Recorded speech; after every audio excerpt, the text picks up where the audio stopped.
ಒಂದು ದೊಡ್ಡ ಅನಾಹುತ ತಪ್ಪಿದೆ. ಐಸಿಸ್ ಉಗ್ರರು ದೊಡ್ಡ ಮಟ್ಟದ ಪ್ಲಾನ್ ಮಾಡ್ಕೊಂಡಿದ್ರು. ಎಲ್ಲೋ ಕಡೆಗೆ ವಿಧ್ವಂಸಕ ಕೃತ್ಯ ಮಾಡಲಿಕ್ಕೆ ಎಲ್ಲ ರೀತಿಯ ತಂತ್ರಗಳನ್ನು ಕೂಡ ಹೆಣೆದಿದ್ರು. ಅಂಥ 4 ಐಸಿಸ್ ಉಗ್ರರನ್ನ ಹೆಡೆಮುರಿ ಕಟ್ಟಲಾಗಿದೆ. ಮೊಹಮ್ಮದ್ ನುಸ್ರತ್, ಮೊಹಮ್ಮದ್ ಫಾರಿಶ್, ಮೊಹಮ್ಮದ್ ನಫ್ರಾನ್, ಮೊಹಮ್ಮದ್ ರಜ್ದಾನ್, ಈ 4ರನ್ನ ಬಂಧಿಸಲಾಗಿದೆ. ಶ್ರೀಲಂಕಾ ಮೂಲದವರು. ಎಲ್ಲೆಲ್ಲಿಂದ ಬರ್ತಾರೆ ನೋಡಿ ಉಗ್ರರು ಭಾರತದ ಒಳಗಡೆಗೆ. ಮೊನ್ನೆ ಅಹಮದಾಬಾದ್ ಏರ್ಪೋರ್ಟ್ಗೆ ಬಾಂಬ್ ಬೆದರಿಕೆ ಒಡ್ಡಿದ್ರು. ನಿನ್ನೆ 4 ಐಸಿಸ್ ಉಗ್ರರನ್ನ ಬಂಧಿಸಲಾಗಿದೆ. ಹಲವು ತಂಡಗಳನ್ನು ರಚನೆ ಮಾಡಿ ಇವರಿಗೆ ಬಲೆ ಬೀಸಲಾಗಿತ್ತು. ಅಂತೂ ಇಂದು ಈ ಬಲೆಗೆ ಬಿದ್ದರು. ಅಹಮದಾಬಾದ್ನಲ್ಲಿ ಈ 4 ಐಸಿಸ್ ಉಗ್ರರನ್ನ ವಶಕ್ಕೆ ಪಡೆಯಲಾಗಿದೆ. ಗುಜರಾತ್ನಲ್ಲಿ ವಿಧ್ವಂಸಕ ಕೃತ್ಯಕ್ಕೆ ಇವರು ಸ್ಕೆಚ್ ಮಾಡಿದರು. ಆತ್ಮಾಹುತಿ ಬಾಂಬ್ ದಾಳಿಗೂ ಕೂಡ ಪ್ಲಾನ್ ಮಾಡಿದ್ರಂತೆ. ಇವ್ರನ್ನ ಹಿಂಗೆ ಬಿಟ್ಟಿದ್ರೆ ಏನೇನಾಗ್ಬಿಡ್ತಿತ್ತು ಏನೋ. ಅಂದರೆ ಭಾರತದಲ್ಲಿ ಆತ್ಮಾಹುತಿ ದಾಳಿಗೆ ಪ್ಲಾನ್ ಮಾಡಿದ್ರೆ ಇವರು. ಹೌದು ಅಂತಾರೆ ವಿಕಾಸ್ ಸಹಾಯ್. ಲಕ್ಷ್ಮೀನಾರಾಯಣ ಕುರಿ ಮೇಕೆ ಸಾಕಿ 6 ತಿಂಗಳಿಗೆ 4 ಲಕ್ಷ ಗಳಿಸ್ತಿದ್ದಾರೆ. ನೀವು ಕೂಡ ಅವರಿಂದ ಕಲಿಬೇಕಾ? ಅವ್ರ ಜೊತೆ ವಿಡಿಯೋ ಕಾಲ್ನಲ್ಲಿ ಮಾತಾಡಬೇಕಾ? ಈಗಲೇ ಫ್ರೀಡಮ್ ಆ್ಯಪ್ ಡೌನ್ಲೋಡ್ ಮಾಡಿ. ಗುಜರಾತ್ನ ಡಿಜಿಪಿ ಪಾಕಿಸ್ತಾನದ ಐಸಿಸ್ ಉಗ್ರ ಅಬು ಇವ್ರಿಗೊಂದು ಸೂಚನೆ ಕೊಟ್ಟಿದ್ದಂತೆ.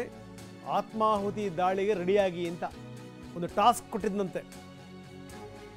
ಬಾಂಬ್ ತಯಾರಿಸಲಿಕ್ಕೆ 4 ಲಕ್ಷ ರೂಪಾಯಿಯನ್ನು ಕೂಡ ಅಬು ರವಾನಿಸಿದ್ದ ಅನ್ನುವಂಥ ಮಾತು.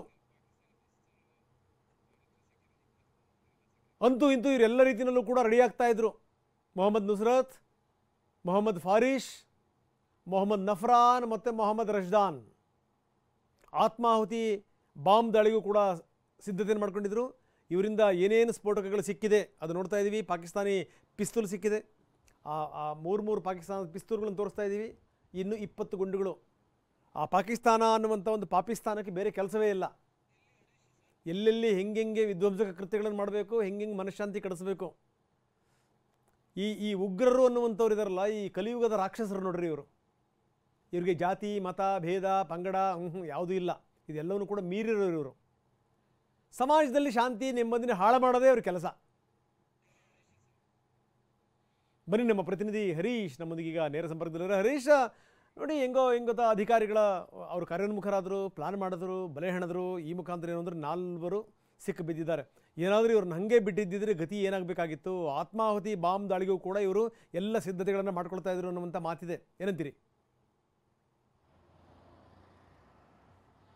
ಹೌದು ರಂಗನಾಥ್, ಭಾರತದಲ್ಲಿ ದೊಡ್ಡ ದುಷ್ಕೃತ್ಯವನ್ನು ಎಸಗಲಿಕ್ಕೆ ಸಂಪೂರ್ಣವಾಗಿ ಪ್ಲಾನ್ ಮಾಡಿದಂತಹ 4 ಉಗ್ರರನ್ನು ಈಗ ಗುಜರಾತ್ ATS ಬಂಧಿಸಿದೆ. ನಿನ್ನೆ ಅಹಮದಾಬಾದ್ನ ಏರ್ಪೋರ್ಟ್ನಲ್ಲಿ 4 ಉಗ್ರರನ್ನ ಬಂಧಿಸಿರುವಂತಹದ್ದು. ಇವರು 4 ಕೂಡ ಶ್ರೀಲಂಕಾ ಮೂಲದವರು. ಶ್ರೀಲಂಕಾದಿಂದ ಬಂದು ಗುಜರಾತ್ನಲ್ಲಿ, ಅದರಲ್ಲೂ ಮುಖ್ಯವಾಗಿ ಅಹಮದಾಬಾದ್ನಲ್ಲಿ ನಾನಾ ಚಿಲೋಡ್ ಅನ್ನುವಂತಹ ಪ್ರದೇಶ ಏನಿದೆ, ಈ ನಾನಾ ಚಿಲೋಡ್ ಅನ್ನುವಂಥ ಪ್ರದೇಶದಲ್ಲಿ ಅವರು ಬಾಂಬ್ ತಯಾರಿಕೆ ಹಾಗೂ ಪಿಸ್ತೂಲನ್ನು ರೆಡಿ ಮಾಡಿ ಇಟ್ಕೊಂಡಿದ್ರು. ಯಾವಾಗ ಬೇಕಿದ್ರು ಅವರು ದಾಳಿ ಮಾಡಬಹುದಾಗಿತ್ತು. ಮುಖ್ಯವಾಗಿ BJP ನಾಯಕರು ಹಾಗೂ RSS ನಾಯಕರನ್ನು ಗುರಿಯಾಗಿರಿಸಿಕೊಂಡು ದಾಳಿ ಮಾಡಬೇಕು ಅನ್ನುವಂತಹ ನಿಟ್ಟಿನಲ್ಲಿ ಅವರು ಪ್ಲಾನನ್ನು ಮಾಡಿದರು.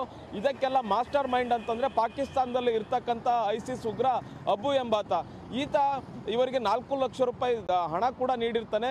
ಮತ್ತು ಗುಜರಾತ್ನಲ್ಲಿ ಮತ್ತು ಭಾರತದ ವಿವಿಧ ಭಾಗಗಳಲ್ಲಿ ಆತ್ಮಾಹುತಿ ಬಾಂಬ್ ದಾಳಿಯನ್ನು ನಡೆಸಬೇಕು. ಮತ್ತು BJP ನಾಯಕರು RSS ನಾಯಕರು ಸಿಕ್ಕರೆ ಅವರನ್ನು ಪಿಸ್ತೂಲ್ನಲ್ಲಿ ಗುಂಡು ಹಾರಿಸಿ ಅವ್ರನ್ನ ಸಾಯಿಸಬೇಕು ಅನ್ನುವಂಥ ನಿಟ್ಟಿನಲ್ಲಿ ಸೂಚನೆಗಳನ್ನು ಕೊಟ್ಟಿರ್ತಾನೆ.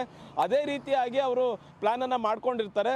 ಅವರ ಯಾವಾಗ ಉಗ್ರರನ್ನು ಬಂಧಿಸಿದ್ರು ಅವರಲ್ಲಿ ಸಿಕ್ಕಂತಹ ಮೊಬೈಲ್ನಲ್ಲಿ ಸಿಕ್ಕಂತಹ ಛಾಯಾಚಿತ್ರಗಳನ್ನು ಗಮನಿಸಿದಂತಹ ಗುಜರಾತ್ ATS ಅವರು ಎಲ್ಲಿ ಉಳ್ಕೊಂಡಿದ್ರು, ಎಲ್ಲಿ ವಾಸ್ತವ್ಯ ಹೂಡಿದ್ರು ಅನ್ನುವಂಥ ನಿಟ್ಟಿನಲ್ಲಿ ಅವರ ತನಿಖೆ ಮಾಡಿದಾಗ ನಾನಾ ಚಿಲೋಡ್ ಅನ್ನುವಂತಹ ಪ್ರದೇಶದಲ್ಲಿ ಅಲ್ಲೋಗಿ ತಪಾಸಣೆಯನ್ನು ಮಾಡಿದಾಗ ಅಲ್ಲಿ 3 ಪಿಸ್ತೂಲ್ಗಳು ಸಿಕ್ಕಿರುವಂತಹದ್ದು, 20 ಗುಂಡುಗಳು ಸಿಕ್ಕಿದೆ.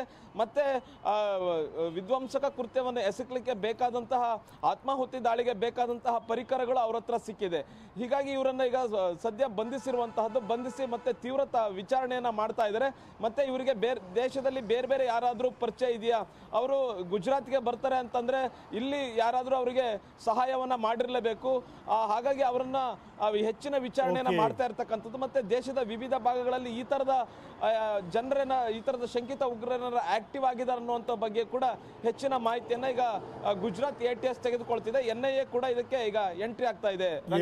ಧನ್ಯವಾದ ತಮ್ಮೆಲ್ಲ ಮಾಹಿತಿಗೆ.